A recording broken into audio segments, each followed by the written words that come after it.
Igice cya kane rero ni ahera hahera cyangwa ahera cyane. Ahahera hahera hariyo intebe y'ihongerero cyangwa intebe y'ubuntu. Kuri iyo ntebe hakabaho icyotero gicuzwe mu izahabu. Aho niho Imana yavuganiraga na Mose. Uyu munsi kugira ngo uganire n'Imana ugomba kurenga inyegamo y'umubiri ukinjira ahera hahera ariho mu mwuka. Niwe uzatangira kumva Imana ivuga. Yohana yaravuze ngo ku munsi w'Umwami Imana nari mu mwuka. Ntabwo yari ari mu mubiri, yari ari mu mwuka. Bituma yumva ijwi rimuhamagara, akebutse abona umwana w'intama.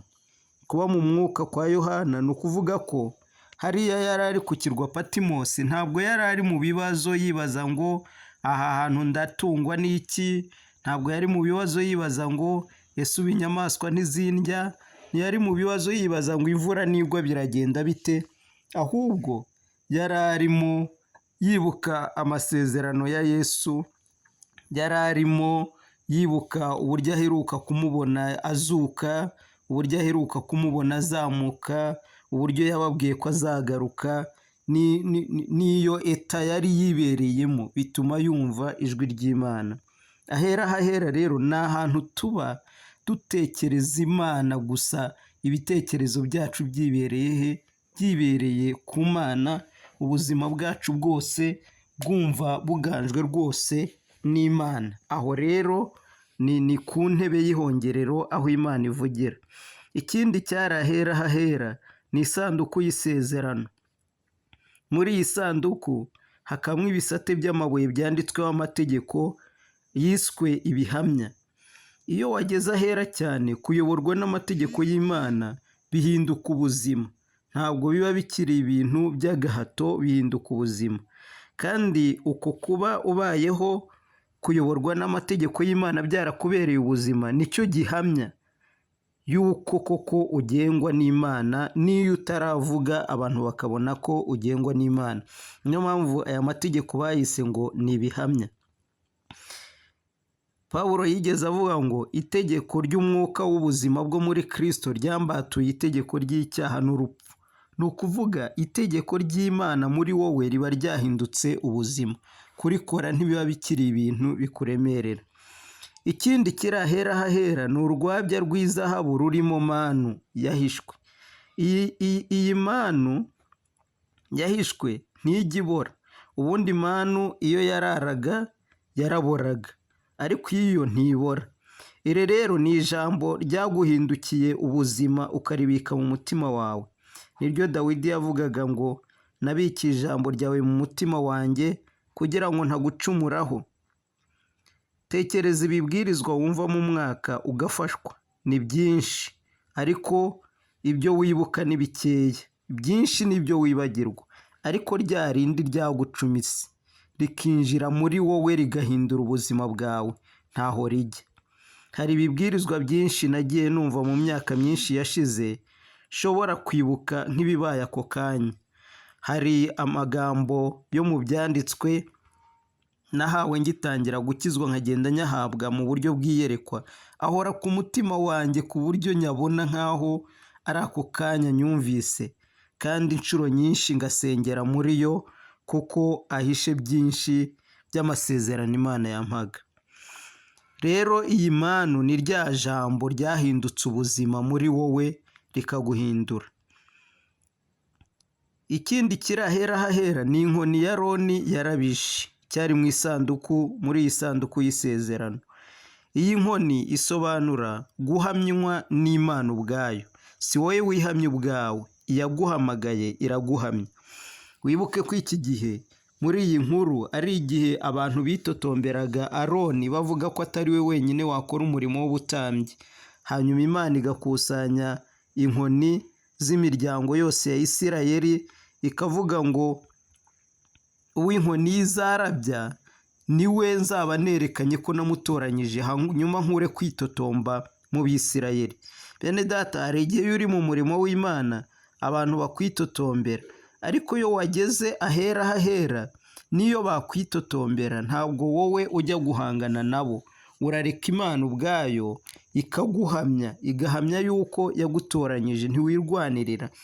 Umugaragu w'Imana Mose, muzasome ubuzima bwe, yayoboye ubwoko bugoranye cyane, ariko buri gihe uko bamwitotomberaga ndetse bakageza n'aho bashaka kumutera amabuye, we yahitaga ajya imbere y'Imana akajya gusenga, akabwira Imana icyo kibazo, Imana akaba ariyo itanga umuti. Iyo rero wageze ahera hahera, ugiriye experience y'inkoni ya Aroni yarabije, aho wowe utagishaka kwihamya ubwawe no kwirwanirira, ahubwo ureka Imana ubwayo ikakurwanirira. Imana ubwayo ikaguhamya, igahamya imbere y'abakwitotombera yuko ariyo yagutoranyije. Ikindi kiri ahera hahera ni ibishushanyo by'abakerubi bisobanura ubwiza bw'Imana. Ahera hahera ntihakiri wa mucyo karemano natirere wo hanze.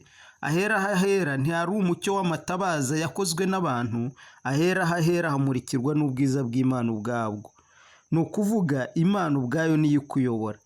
Yohana ari mu iyerekwa yabonye ururembo rw'Imana Yerusalemu nshya, arubonamo ibintu byinshi, ariko ngo ntiyabonye urusengero, kuko Umwami Imana ishobora byose n'Umwana w'Intama ari wo rusengero rwaho. Ngo ntiyabonye kandi ko rugomba kuvirwa n'izuba cyangwa ukwezi, kuko ubwiza bw'Imana ari bwo buruvira, kandi Umwana w'Intama ari we tabaza ryarwo. Ni Ibyahishuwe 21:22.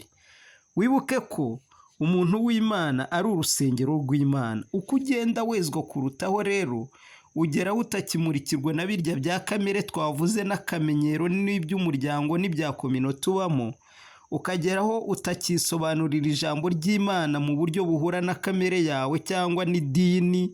Nuko wabyigiye. Njya nibuka nkiri muri primaire nize iyobokamana ry'abakatolike, nkura nzi ko umuntu agira icyaha cy'inkomoko gikurwaho n'abatisimu.